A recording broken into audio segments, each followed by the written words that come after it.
یہ بھی جماعت آپ کے پاس آئی، فرمایا ما انتم، تم کیا ہو؟ سب نے ایک زبان ہو کر کہا ہم سب ایمان والے ہیں۔ آپ نے فرمایا تمہارے مومن ہونے کی کیا علامت ہے؟ انہوں نے عرض کیا کہ ہمارے اندر 15 خصلتیں ہیں، 5 پر ہمارا ایمان ہے، 5 پر ہمارا ایمان ہے۔ ہم ایمان لائے اللہ پر، اس کے فرشتوں پر، اس کی کتابوں پر، اس کے رسولوں پر، آخرت کے دن پر اور تقدیر پر ہمارا ایمان ہے۔ اور 5 وہ ہیں جن پر ہمارا عمل ہے۔ ہم گواہی دیتے ہیں شہادتین کی کہ اللہ کے سوا کوئی عبادت کے لائق نہیں، محمد صلی اللہ علیہ وسلم اللہ کا بندہ، اس کے رسول ہیں، اور ہم نماز قائم کرتے ہیں۔ یہ دیکھو ہم نماز قائم کرتے ہیں، واقعی نماز کا قائم کرنا ہی دین کو قائم کرے گا، ورنہ جو نماز چھوڑ دے اس کے اسلام میں کوئی حصہ نہیں ہے۔ جس کے اسلام میں کوئی حصہ نہیں ہے وہ اسلام سے کیا فائدہ لے لے گا کہ نماز چھوڑنے والے کے اسلام میں کوئی حصہ نہیں ہے۔ عمر رضی اللہ عنہ کی آخری بات یہ تھی دنیا سے جاتے ہوئے کہ نماز ایسا عمل ہے کہ جو شخص نماز چھوڑ دے اس کا اسلام میں کوئی حصہ نہیں، کیونکہ اسلام اور کفر کے درمیان نماز کا فرق ہے صرف۔ اور یہ بات بھی حضرت عمر رضی اللہ تعالیٰ عنہ نے اس وقت فرمائی تھی جب نیزہ لگ کر اور زخم معدے تک پہنچ کر اور دودھ پلایا ہوا حضرت عمر کو زخم سے باہر نکل گیا، اور اطباء حضرت عمر کی حیات سے مایوس ہو گئے کہ اب ان کا بچنا مشکل ہے۔ اس بے ہوشی میں سے حضرت عمر کو ہوش میں لانے کی جب ساری کوششیں ناکام ہو گئیں تو کسی نے کہا کہ ان کو ہوش میں لانے کا صرف ایک ہی راستہ ہے کہ ان کے کان میں نماز کہہ دو، ان کو ہوش آ جائے گا۔ اندازہ کرو، اسے اندازہ کرنا چاہیے کہ وہ تاجر جو دکان پر بیٹھا اذان سن رہا ہے اس کی تجارت کی بے ہوشی زیادہ ہے، یہ وہ آدمی جس کے معدے تک زخم پہنچ چکا ہو نیزے کا اور اس سے دودھ باہر آ گیا ہو، اس کی بے ہوشی زیادہ ہے۔ اندازہ کرو ذرا۔ یہاں نماز کا کے نام سن کر عمر کو ہوش آ گیا، فرمایا ہاں نماز کے آواز کان میں گئی، حضرت عمر کو ہوش آ گیا۔ جب حضرت عمر کو ہوش میں لانے کی ساری کوششیں ناکام ہو گئی تھی، فرمایا نماز کے بغیر مسلمان کا اسلام میں کوئی حصہ نہیں ہے۔ اسے فرمایا انہوں نے کہ ہم نماز قائم کرتے ہیں اور رمضان کے روزے رکھتے ہیں اور بیت اللہ کا حج کرتے ہیں اور اپنے مال کی زکوٰۃ دیتے ہیں۔ مال کی زکوٰۃ جو مسلمان پر، مالدار پر فرض کی گئی ہے، اور لوگ زکوٰۃ کے بارے میں ہیلے بھی نہیں، بلکہ اللہ اکبر جس طرح حکام سے اپنی آمدنی کو چھپاتے ہیں ایسے بے عقل ہیں کہ اللہ سے بھی آمدنی کو چھپاتے ہیں، حالانکہ اللہ سے کہاں تک چھپائیں گے؟ جی ہاں، اللہ سے کیسے چھپا لیں گے؟ اللہ سے کیسے چھپا لیں گے؟ زکوٰۃ جو مال کا میل ہے اس کو مستحق تک پہنچانا اور اس کے لیے خود مستحق کو تلاش کرنا، یہ بہت اہم فریضہ ہے جس کے بغیر نہ مال کی پاکی، نہ مال پاک ہوگا، نہ مال محفوظ ہوگا۔ یہ بھی یاد رکھو، مال کی حفاظت، مال کی طہارت دونوں زکوٰۃ کی ادائیگی میں ہے۔ مال کی حفاظت، مال کی طہارت اور مال کی برکت، یہ تینوں چیزیں زکوٰۃ کے ساتھ ہیں۔ اگر زکوٰۃ نہیں دیتا ہے تو مال ناپاک بھی ہے اور مال غیر محفوظ بھی ہے، اور مال کے اندر برکت کا تو کوئی سوال ہی نہیں ہے۔ اس لیے فرمایا کہ اپنے مال کی زکوٰۃ دو، اور زکوٰۃ دینے کے لیے مستحقین کو تلاش کرو۔ آج کل لوگوں کا مزاج زکوٰۃ کا مال ادا کرنے میں خیر کے کاموں کو تلاش کرنے کا بن گیا ہے۔ میری بات توجہ چاہے گی، بہت جا کر سننا۔ آج کل مزاج یہ بنا ہے کہ زکوٰۃ کا مال ہے، کوئی خیر کا کام مل جائے اس میں زکوٰۃ کا مال لگ جائے۔ جی ہاں، لوگ لی پھرتے ہیں زکوٰۃ کا مال۔ کس میں کیا تلاش کرتے ہیں؟ خیر کا کام۔ جی ہاں، حالانکہ خیر کے کاموں کے لیے تیرا وہ مال ہے جس کو تو نے زکوٰۃ دے کر پاک کیا ہے۔ پاکیزہ مال پاکیزہ کاموں کے لیے، سمجھ میں آ رہی بات؟ پاکیزہ مال پاکیزہ کاموں کے لیے، جی ہاں، مساجد کے لیے، مکاتب کے لیے، طباعت کے لیے، علم کی اشاعت کے لیے پاکیزہ مال۔ اور زکوٰۃ جو مال کا میل نکلا ہے، یہ مال کا میل فقراء کے لیے، مساکین کے لیے، مقروضین کے لیے، یہ تھی بات۔ ہمارے پاس ایک سب مال لے کر آئے، بڑی مقدار مال لائے، بہت دور سے آئے، کہنے لگا جی میں مال لایا ہوں۔ کیوں لائے بھائی؟ کہ میں سوچتا رہا کہ زکوٰۃ کا مال کس کو دوں، کہاں دوں، تو میں تو جماعت میں لگا ہوا ہوں نا، تبلیغ میں، اس لیے مجھے خیال ہوا کہ زکوٰۃ کا مال ہے، آپ کو دینا چاہیے لا کے۔ اچھا، تم اس دعوت کے کام سے یہ سمجھے؟ دعوت کا کام کا مقصد تو یہ تھا کہ امت کو مال کے مصارف بتاتے، ہمارا کام تو مال کے مصارف بتانا ہے، مال جمع کرنا نہیں ہے۔ جی ہمیں تو سب سنے میری بات، نئے پرانے سب۔ کام کرنے والوں کا کام یہ نہیں ہے کہ یہ لوگوں کے مال جمع کریں، کام کرنے والوں کا کام یہ ہے کہ یہ مال سے اپنے آپ کو بچائیں اور مالداروں کو مال کے مصارف بتائیں کہ مال کا مصرف کیا ہے۔ عمر رضی اللہ تعالیٰ عنہ کسی گھر سے اچانک کھانا منگوا لیا کرتے تھے، یہ دیکھنے کے لیے کہ ان کے گھر کا کیا حال ہے، تربیت کی ضرورت ہے یا مدد کی ضرورت ہے۔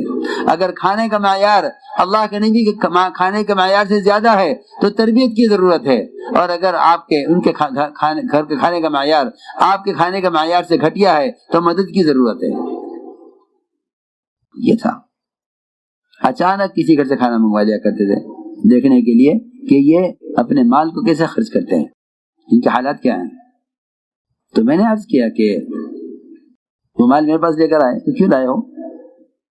کہ میں تو جماعت کے ساتھی ہوں، جماعت کے ساتھی ہو یا بغیر جماعت کے ساتھی ہو، اللہ نے تمہیں مال دیا ہے، تم اس مال کو لے کر اس طرح تلاش کرو مستحقین کو، جیسے وضو کے لیے پانی تلاش کرتے ہو کسی صحرا میں، ایسے تلاش کرو مستحق کو، جیسے پانی تلاش کرتے ہو وضو کے لیے کہ نماز ادا کرنی ہے، ایسے ہی زکوٰۃ کے مال کی ادائیگی کے لیے مستحق کو تلاش کرو، کیونکہ زکوٰۃ ادا کرنی ہے، جیسے نماز ادا کرنے کے لیے پانی کی ضرورت ہے، ایسے زکوٰۃ ادا کرنے کے لیے مستحق کی ضرورت ہے۔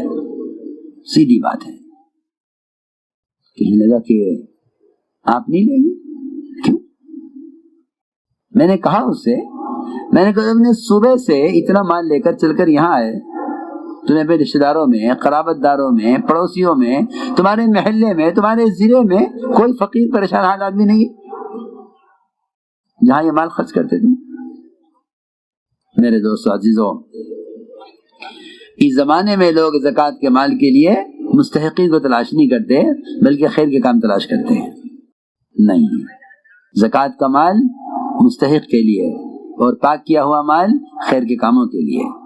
اپنے مال کو اسراف سے، اپنے مال کو اپنی شادیوں سے بچا بچا کر بیواؤں، یتیموں، مسکینوں کی شادیوں پر خرچ کرو، یہ تمہارے پاک کیے ہوئے مال کا مصرف ہے۔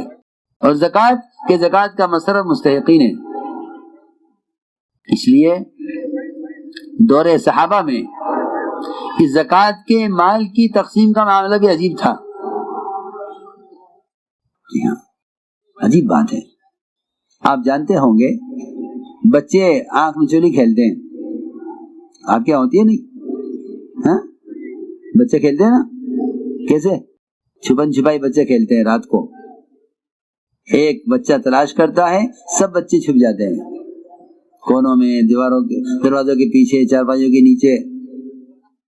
کھیل ہے بچوں کا، اور ایک سب کو تلاش کرتا ہے، اور بڑی مشقت کا کام ہے سب کو تلاش کرنا، اور وہ جدھر کو جائے وہاں کے بچے اور چھپے اس سے اور چھپے۔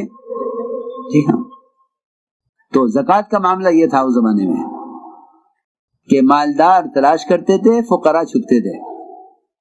اس زمانے میں کھیل الٹا ہو گیا، مالدار چھپ رہے ہیں، فقراء ان کو تلاش کر رہے ہیں، سارا کھیل الٹا ہو گیا۔ جب یہ کھیل الٹا ہو گیا اور نظام الٹا ہو گیا تو پھر اللہ تعالی نے بھی مال کی برکتیں اٹھا لی۔ پکی بات ہے، خدا کی قسم، اگر مسلمان صحیح طریقے سے زکوٰۃ ادا کرے تو دنیا میں کوئی بھوکا ننگا نہیں رہ سکتا، یہ یقینی بات ہے۔ یہ مالدار یہ تو فقراء کا حق کھا رہے ہیں، اس لیے چاہیے اپنی زندگیوں میں سادگیاں لاؤ، شادیوں میں سادگیاں لاؤ، اور اپنے مال کے مصارف فقراء میں تلاش کرو کہ مال کہاں خرچ کروں۔ تو یہ کہا کہ ہم زکوٰۃ ادا کرتے ہیں، یہ 5 پر ہمارا عمل ہے، اور 5 ہمارے اندر زمانہ جاہلیت سے ہیں۔ آپ چاہیں تو ان کو باقی رکھیں، چاہیں تو ان کو چھوڑ دیں۔ انہوں نے کہا کہ زمانہ جاہلیت سے ہمارے اندر صبر ہے اور شکر ہے، ہمارے اندر صبر ہے، ہمارے اندر شکر ہے، ہمارے اندر ایک صفت یہ ہے کہ ہم جس بات کو طے کر لیتے ہیں اس پر جم جاتے ہیں، میدان چھوڑ کر پیچھے نہیں ہٹتے۔ یہ ہماری شجاعت، ہماری بہادری، اور یہ ہمارا مزاج ہے کہ ہم اپنی بات سے پیچھے ہٹنے والے نہیں ہیں، اور ہم اپنے دشمن پر آنے والی کسی مصیبت اور آفت سے خوش نہیں ہوتے۔ یہ بہت بہت بہت بہت اہم بات ہے، اس لیے کہ جو شخص دشمن پر آنے والی مصیبت سے خوش ہوتا ہے، کہیں کہ یہ انتقام کا جذبہ اور کسی کی ہلاکت کا جذبہ، یہ انہیں ہدایت کی طرف لانے سے روک دیتا ہے۔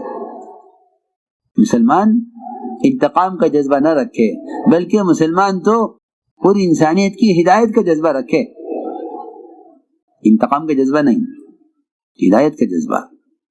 کہا کہ ہماری یہ صفت ہے کہ اگر ہمارے دشمنوں کو مصیبت آتی ہے، مجھ سے خوش نہیں ہوتے۔ ایک صفت یہ ہے ہمارے اندر کہ ہم اللہ کے ہر فیصلے سے راضی رہتے ہیں، جو بھی اللہ کا فیصلہ ہمیں منظور ہے، اور واقعی اللہ کے فیصلے کی خیریں وہی لوگ حاصل کرنے کے مستحق ہیں جو اللہ کے فیصلوں سے راضی رہتے ہیں۔ اللہ ناگوار فیصلے لاتے ہیں، فیکٹری جل گئی، کارخانے میں آگ لگ گئی، دکان بند ہو گئی، جو ان حالات میں اللہ سے راضی ہو جاتے ہیں، اللہ تعالی ان کو جلد اس سے بہتر عطا فرما دیتے ہیں، اور جو اللہ کے فیصلے سے راضی نہیں ہوتے انہیں اللہ کے فیصلوں کی خیریں نہیں ملتی۔ اسی لیے دعا ہے وَقِنَا بِرَحْمَتِكَ وَاصْرِفْ عَنَّا شَرَّ مَا قَضَيْتَ، حالانکہ دعا ہے، یہ مثلا دعا میں ہے وَقِنَا بِرَحْمَتِكَ وَاصْرِفْ عَنَّا شَرَّ مَا قَضَيْتَ، اے اللہ جس شر کا تو نے فیصلہ کر دیا اس کو ہم سے ہٹا دے۔ حالانکہ اللہ تو بندوں پر مہربان ہے، اللہ کا تو کوئی فیصلہ بندے کے لیے شر کا نہیں ہے، پھر اس کے کیا مطلب ہے کہ شر کو پھیر دے ہم سے جو تو نے فیصلہ کیا ہے۔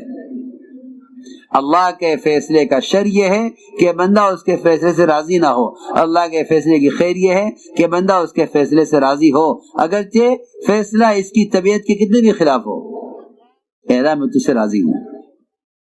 اللہ اپنے بندے کی رضا کا امتحان لینے کے لیے اس پر حالات اور اس پر ناگوار چیزیں لاتے ہیں اس کے سامنے دیکھنے کے لیے کہ مجھ سے اس حال میں راضی ہے یا نہیں۔ تو ایک صفت یہ آپ نے فرمایا کہ تمہارے اندر وہ 15 خصلتیں ہیں، 5 پر ایمان، 5 پر عمل، اور 5 یہ تمہارے اندر اخلاقی صفتیں ہیں۔ آپ نے فرمایا کہ یہ فقہا ہیں، دین کی پوری سمجھ رکھنے والے، ادبا ہیں، تربیت یافتہ ہیں، اور فرمایا کہ قریب تھے کہ سب کے سب نبی ہو جاتے ہیں۔ اللہ اکبر۔ ولی نہیں فرمایا، صحابی نہیں فرمایا، بلکہ فرمایا کادو ان یکونوا انبیاء، قریب تھے کہ سب کے سب نبی ہو جاتے اپنی اعلیٰ خصلتوں کی وجہ سے۔ کادو ان یکونوا انبیاء، قریب تھے کہ سب کے سب نبی ہو جاتے اپنی اعلیٰ خصلتوں کی وجہ سے۔